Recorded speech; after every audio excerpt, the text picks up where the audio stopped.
Olá, amigo, olá, amiga, tudo bem? Muito bem-vindo novamente. Que bom que você voltou, que bom que está fazendo mais uma aula de redação para preparar você muito bem para o Exame Nacional do Ensino Médio. Você sabe, né? Esse exame que está cada vez mais importante, cada vez mais forte no nosso país, né? A questão é, não vamos nem entrar no mérito se ele é bom ou ruim, embora eu ache bom, nem vamos entrar no mérito. O fato é que ele é inevitável, né? Para você que quer cursar uma universidade, que você quer fazer um ensino superior, precisa ir para precisa passar pelo Exame Nacional do Ensino Médio, o nosso querido Enem. É interessante lembrar que ele começou há muito tempo, depois mais para frente eu vou falar do histórico do Enem, né? Depois a gente vai ver também todos os temas que caíram, mas isso a gente vai, durante as aulas, falando, né? Para não ficar uma aula história do Enem, todas as técnicas, então, não, aos poucos a gente vai mesclando com assuntos, com conteúdo, com proposta de redação e com técnicas de produção de texto. Bom, nós usamos a temática aqui, eu estou usando para vocês como uma temática para a gente poder debater texto argumentativo, o aborto. O aborto que é um assunto extremamente importante, extremamente relevante, né? E a gente vai ver então hoje dois textos, né, falando ainda sobre o aborto, que tem posições diferentes. Um mostra mais o problema da legalização do aborto e o outro fala que não faz sentido não legalizar. Então, mais ou menos essas duas ideias que eu quero apresentar para vocês, né, dentro dessa lógica aí, não querendo chegar a conclusão nenhuma, eu não quero defender nenhum dos pontos de vista, eu quero só mostrar para você como produzir um texto argumentativo, como, né, se defender desse texto. Você sabe que a proposta de redação do Enem vai pedir uma dissertação argumentativa longa, então você tem que estar preparado para escrever aí mais de 15, 20 linhas, o limite é 30, né, o máximo é 30 linhas. Se você escrever menos de 20, não é legal, tá? O ideal é você tentar chegar nas 20 linhas, pelo menos, né, para que tenha conteúdo, tenha o que falar aí sobre a prova, tá certo? Bom, vamos dar uma olhada então em dois textos. O primeiro é do Reinaldo José Lopes, ele é um colunista de ciência da Folha de São Paulo, e ele fala aqui sobre a questão do aborto, né? Qual é a abordagem que ele dá para isso. O título do texto dele é impactante. Não dá para dourar a pílula, é impedir que uma pessoa venha a existir, né? Daí ele vai mostrando a complexidade disso, né, que é defender o aborto, segundo ele, é uma decisão simples, por um lado, e uma atitude com repercussões muito sérias, por outro lado, né, que precisam ser consideradas. Então, no começo do texto, ele vai falando como é simples decidir pela legalização, né?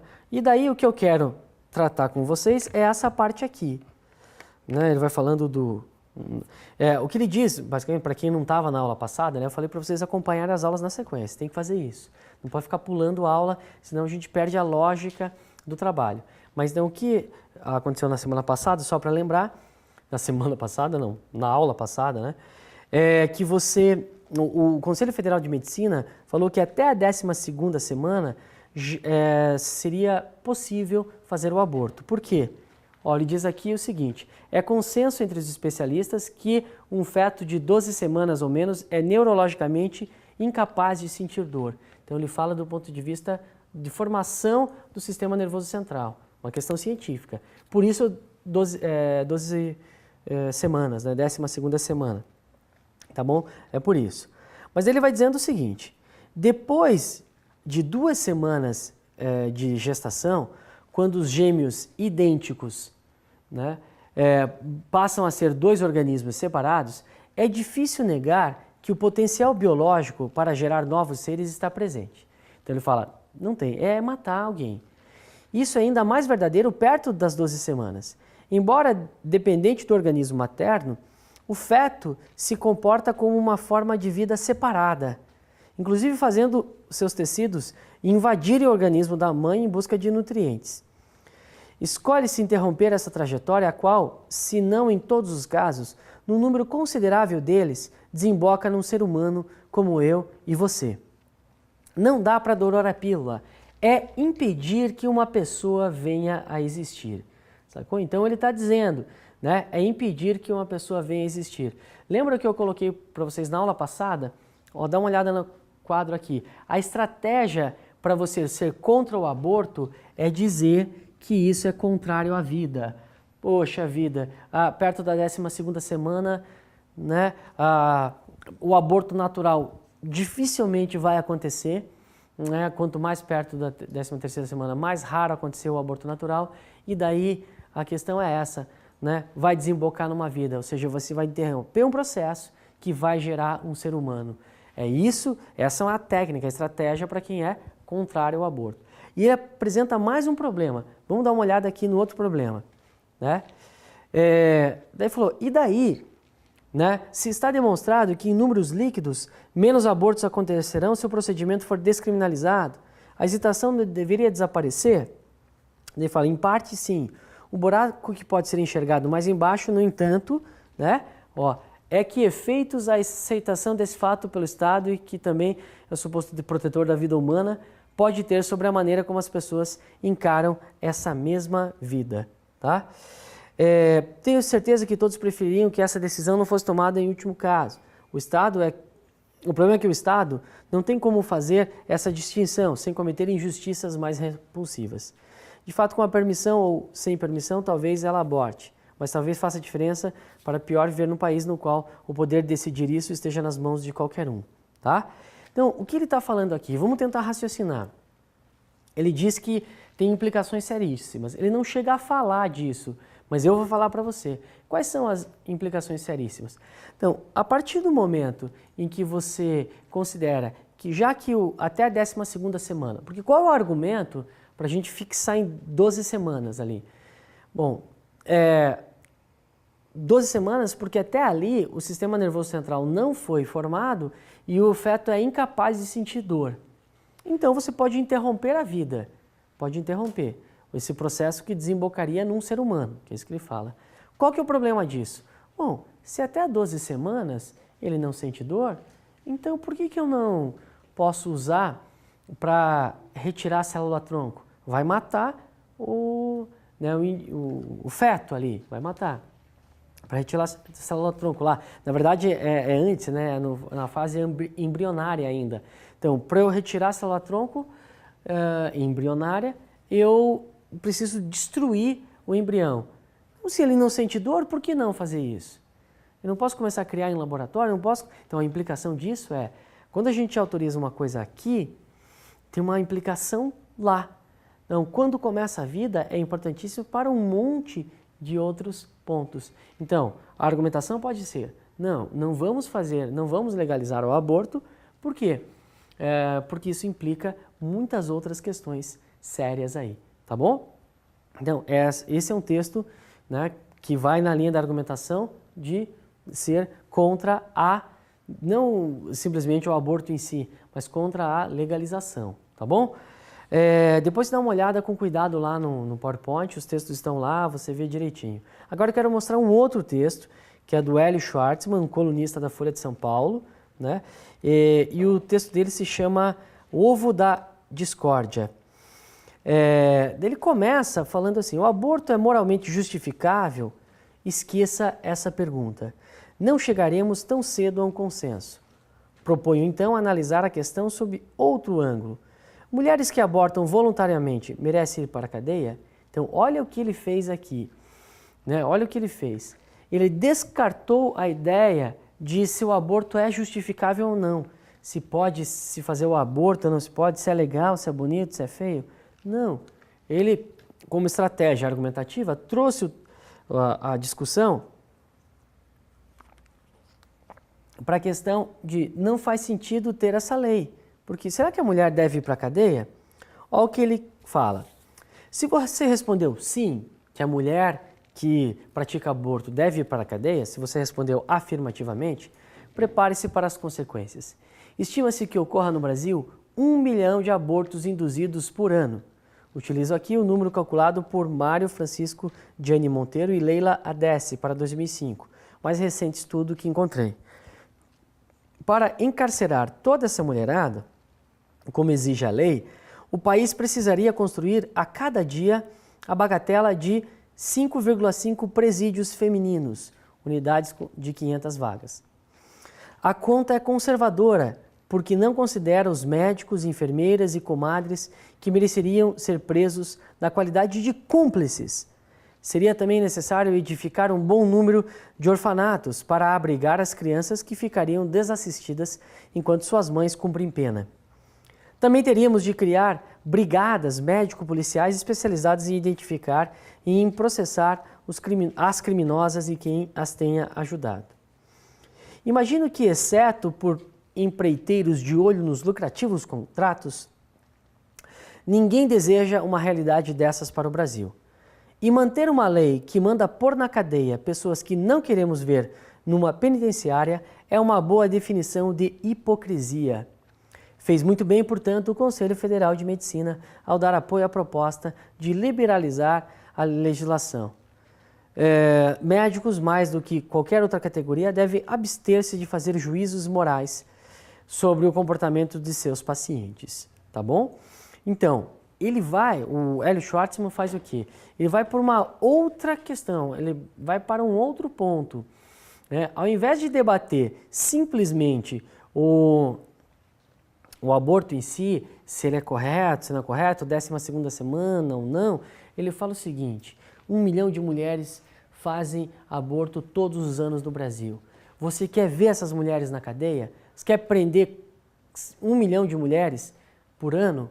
Além de 1 milhão de mulheres, você tem que prender também o enfermeiro que ajudou, o médico que fez, né? Todos os cúmplices ali. E aí, a gente está afim disso? Pô, a gente não tem espaço nas cadeias porque acontece hoje, vai ficar prendendo por conta disso? Falou, então é ridículo, essa lei não faz sentido, tem que acabar com essa lei. Veja, ele não entrou no mérito de se é legal fazer aborto ou não é legal fazer aborto, se é bonito ou não é. Ele falou, não faz sentido ter essa lei. O fato é, as mulheres fazem aborto, se elas fazem a gente precisa cuidar delas. Essa foi a estratégia dele. Então, são visões diferentes. Eu posso ser pessoalmente contra o aborto e a favor da legalização? Esse é o ponto da então candidata Dilma Rousseff. Né? A revista Veja colocou uma capa assim, né, de ponta cabeça e de cabeça certa, né, que seria com o objetivo de mostrar uma incoerência nela. Então, durante a corrida eleitoral, né, o período em que voltou à tona o debate sobre o aborto, ela falou assim: eu pessoalmente sou contra, não acredito que haja uma mulher que não considere o aborto uma violência. Então, isso é o que ela falou quando era candidata. Antes de ser candidata, em 2007, ela disse assim, que tem de haver a descriminalização do aborto. Acho um absurdo que não haja. Então, como alguém que diz que é pessoalmente contra o aborto é a favor da descriminalização do aborto? Como pode isso? Né? Isso pode? Né? Como diria o Galvão Bueno, pode isso, Arnaldo? Né? Pode isso? Pode. Para não falar do aborto, falar das drogas, por exemplo. Eu posso dizer assim, eu sou contra as drogas. Eu acho que ninguém devia usar droga. Droga faz muito mal ao ser humano, mas eu sou a favor da legalização, ou pelo menos da descriminalização. Por quê? Porque o cara que usa droga é um doente e não um criminoso. Então quem tem que cuidar dele é um médico e não um policial. Tá? Eu não estou dizendo que essa é a minha opinião, tá? Por favor, não quero entrar, não quero expressar minha opinião aqui. Só estou usando qual seria a estratégia. A questão do aborto é a mesma coisa. Eu posso dizer, eu sou pessoalmente contra o aborto. Eu acho um absurdo fazer o aborto, é uma violência, tal. Mas eu acho que tem que ter a descriminalização. Por quê? Porque não faz sentido prender essas mulheres. Tá? Então, é possível você fazer esses dois pontos aí, nessas duas questões. Bom, o que mais que a gente tem de interessante? Né? Não há incoerência. E qual é a estratégia, a técnica argumentativa que o Hélio Schwartzman utilizou ali para fazer a sua defesa, né? A defesa do seu ponto de vista. Ele usou isso aqui, a chamada, né, o argumento de indução ao absurdo. Argumento de indução ao absurdo. O que consiste isso? Consiste em demonstrar que, levada às últimas consequências, a tese oposta produziria um absurdo. Então, as pessoas são contra o aborto, acham que tem que continuar criminalizado. Mas você vai fazer o quê? Vai prender todas as mulheres? Não, não é possível fazer isso. Então, essa é uma estratégia argumentativa muito interessante. Quando que ele fez isso? Quando ele começa a falar ali, começar a fazer contas, né? Ele começa a colocar alguns dados, alguns números ali sobre a quantidade de mulheres que ficariam presas se ocorresse isso, se ocorresse aquilo. Então, essa estratégia dele, ao fazer isso, eu chamo de indução ao absurdo. É uma técnica argumentativa. Então, enxergue isso, veja como é. Então, quem fez isso? Sócrates, na sua Apologia, né? Naturalmente, não é esse Sócrates que está aí, o jogador de futebol, e sim o Sócrates, né, filósofo, um grande filósofo Sócrates. Na Apologia de Sócrates, ou seja, a defesa de Sócrates, você sabe que ele foi acusado de fazer mal, né, aos jovens atenienses. Pediram para que ele parasse de falar, parasse de expressar o seu ponto de vista, né, porque ele estaria influenciando muito mal os jovens atenienses. E ele fez, né, a sua defesa. Ele seria obrigado a tomar um veneno, né, ou no caso ser morto, ou esquecer o que ele estava falando, né, dizer que não era verdade, que ele não falaria mais o que ele estava falando. O que ele escolheu fazer, né, qual que ele escolheu? A gente já vai ver aqui. O que eu quero também dizer para você é o seguinte, um texto agora, né, do século XXI, falando sobre aborto, um assunto aí né, polêmico desde muito tempo, que usa uma técnica argumentativa da Grécia Antiga. Então, cara, de fato, né, não se inventa nada em argumentação. O tipo de argumento é o mesmo desde sempre. A questão é qual vai servir para cada situação. Então, mostrar o absurdo é interessante, tá? Indução absurda é legal. Vamos ver, então, como que funciona a defesa de Sócrates? Não? O primeiro a falar ali é o próprio Sócrates. Ele diz ali, agora dize-me, Meleto, não é verdade que te importa bastante que os jovens se tornem cada vez melhores? Tanto quanto possível? Sim, é certo. Então, ele jogando palavras na boca do outro, né? Vamos, pois diga-lhes, quem os torna melhores? É claro que tu o deves saber, tendo coisa que te preocupa, tendo de fato encontrado quem os corrompe, como afirmas, uma vez que me trouxeste aqui e me acusa. Então, veja, acompanha aqui, ele está dizendo, então diga quem os torna melhores, né? Tu deve saber, já que você está preocupado em encontrar quem corrompe, ou seja, quem faz mal, né? Como ele diz que eu faço, né? O Sócrates falando.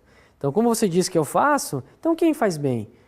Daí vamos continuar o texto ali, Continua, fala e indica-lhes quem os torna melhores, né? Vê, Meleto, calas e não sabes o que dizer. E ao contrário, não te parece vergonhoso o suficiente, prova do que justamente eu digo, que nunca pensaste em nada disso? Mas dizem, homem de bem, quem os torna melhores? Né? Daí ele responde, as leis. Não pergunto isso, ótimo homem, mas qual o homem que sabe, em primeiro lugar, isso exatamente, as leis? Aqueles, Sócrates, os juízes. Então, como, Meleto? Esses são capazes de educar os jovens e os torná-los melhores? Como não? Todos ou alguns apenas? Todos. Então, todos quem? Todos os juízes podem tornar os jovens melhores. Muito bem respondido por Hera. Vê quanta abundância de pessoas úteis. Como também estes que nos escutam tornam melhores os jovens ou não? Também esses. E os senadores? Também os senadores tornam os jovens melhores. É assim, Meleto? Não corrompem os jovens os cidadãos da Assembleia ou também os tornam melhores? Então, os cidadãos da Assembleia tornam os jovens melhores. E assim, pois, todos os homens, como parece, tornam melhores os jovens, exceto eu. Só eu corrompo os jovens, não é isso? Só eu corrompo os jovens? Isso, exatamente o que afirmo de modo conciso, né? Então aqui é a armadilha dele. Então vamos lá, antes da gente continuar, olha aqui para mim um pouquinho, ó, entrei no meio da câmera aí, né? Ó, fazendo a câmera correr aqui para dar o foco em mim. Então o que acontece? A estratégia do Sócrates, você já consegue ver, né?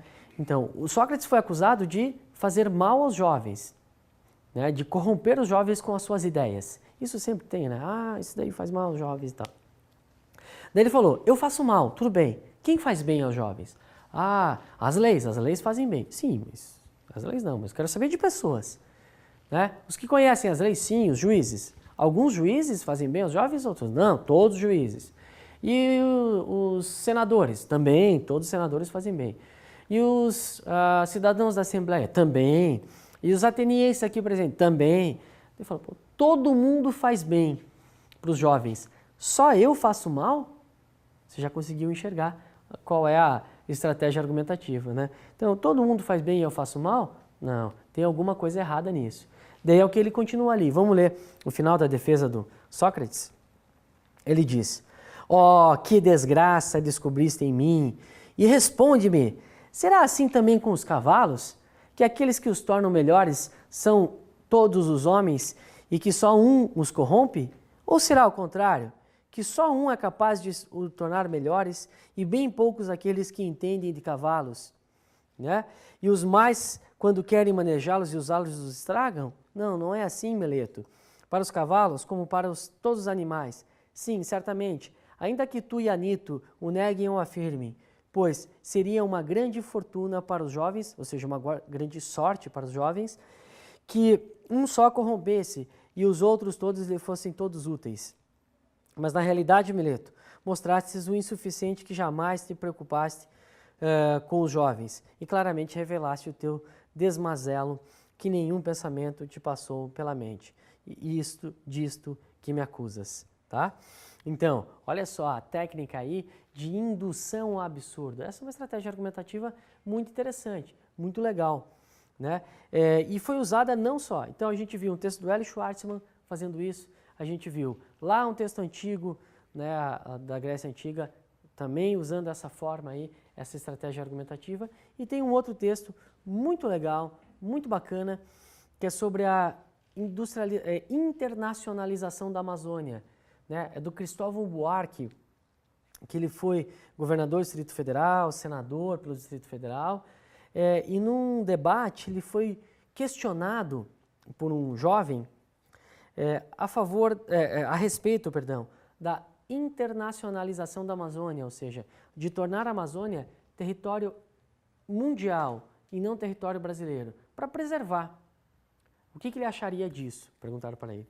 Só que daí o jovem falou assim, ó, eu não quero uma resposta sua como brasileiro, eu quero que o senhor me responda como um humanista. Ele falou, puxa vida, interessante, é a primeira vez que alguém coloca esse ponto de vista para eu poder responder. E daí ele responde. De novo ele vai utilizar até, de novo não, né? Não ele de novo, mas de novo vai aparecer aqui a técnica de indução ao absurdo. Vamos ver? Vamos dar uma olhada aqui? Olha só, então aqui começa a fala do Cristóvão Buarque. Olho na tela lá. De fato, como brasileiro, eu simplesmente falaria contra a internacionalização da Amazônia.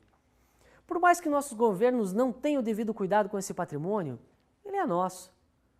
Como humanista, sentindo o risco da degradação ambiental que sofre a Amazônia, posso imaginar a sua internacionalização. Como também de tudo o mais que tem importância para a humanidade. Se a Amazônia, sob uma ótica humanista, deve ser internacionalizada, internacionalizemos também as reservas de petróleo do mundo inteiro. O petróleo é tão importante para o bem-estar da humanidade quanto a Amazônia para o nosso futuro. Apesar disso, os donos das reservas sentem-se no direito de aumentar ou diminuir a extração de petróleo, subir ou não seu preço, da mesma forma, subir ou não seu preço, perdão. Da mesma forma, o capital financeiro dos países ricos deveria ser internacionalizado. Se a Amazônia é uma reserva para todos os seres humanos, ela não pode ser queimada pela vontade de um dono ou de um país. Queimar a Amazônia é tão grave, né, quanto o desemprego provocado pelas decisões arbitrárias dos especuladores globais. Não podemos deixar que as reservas financeiras sirvam para queimar países inteiros na volúpia da especulação. Antes mesmo da Amazônia, eu gostaria de ver a internacionalização de todos os grandes museus do mundo. O Louvre não deve pertencer apenas à França. Cada museu do mundo é guardião das mais belas peças produzidas pelo gênio humano. Não se pode deixar esse patrimônio cultural como um patrimônio natural amazônico, seja manipulado e destruído pelo gosto de um proprietário de um país. Não faz muito, um milionário japonês decidiu enterrar com ele um quadro de um grande mestre. Antes disso, aquele quadro deveria ter sido internacionalizado. Durante esse encontro, as Nações Unidas estão realizando o Fórum do Milênio, mas alguns presidentes de países tiveram dificuldades em comparecer por constrangimentos na fronteira dos Estados Unidos. Por isso eu acho que Nova York, como sede das Nações Unidas, deve ser internacionalizada. Pelo menos Manhattan deveria pertencer a toda a humanidade. Assim como Paris, Veneza, Roma, Londres, Rio de Janeiro, Brasília, Recife, cada cidade com sua beleza específica, sua história de mundo, deveriam pertencer ao mundo inteiro. Se os Estados Unidos querem internacionalizar a Amazônia pelo risco de deixá-la nas mãos de brasileiros, internacionalizemos todos os arsenais nucleares dos Estados Unidos, até porque eles já demonstraram que são capazes de usar as armas, provocando uma destruição milhares de vezes maior do que as lamentáveis queimadas feitas nas florestas do Brasil. Nos seus debates, os atuais candidatos à presidência dos Estados Unidos têm defendido a ideia de internacionalizar as reservas florestais do mundo em troca da dívida. Comecemos usando essa dívida para garantir que cada criança do mundo tenha a possibilidade de ir à escola. Internacionalizemos as crianças, tratando-as, todas elas, não importando o país onde nasceram, como patrimônio que merece cuidados do mundo inteiro. Ainda mais do que merece a Amazônia. Quando os dirigentes tratarem as crianças pobres do mundo como um patrimônio da humanidade, eles não deixarão que elas trabalhem quando deveriam estudar, que morram quando deveriam viver. Como humanista, aceito defender a internacionalização do mundo. Mas enquanto o mundo me tratar como brasileiro, lutarei para que a Amazônia seja nossa, só nossa.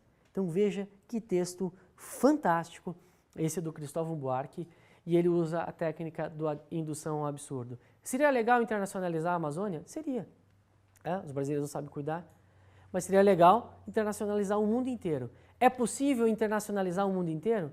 Não é possível. Então deixa a Amazônia com a gente. Beleza? Esse é o argumento de indução ao absurdo. Fica a dica aí para você, né? Boa continuidade no estudo e a gente se vê na próxima aula.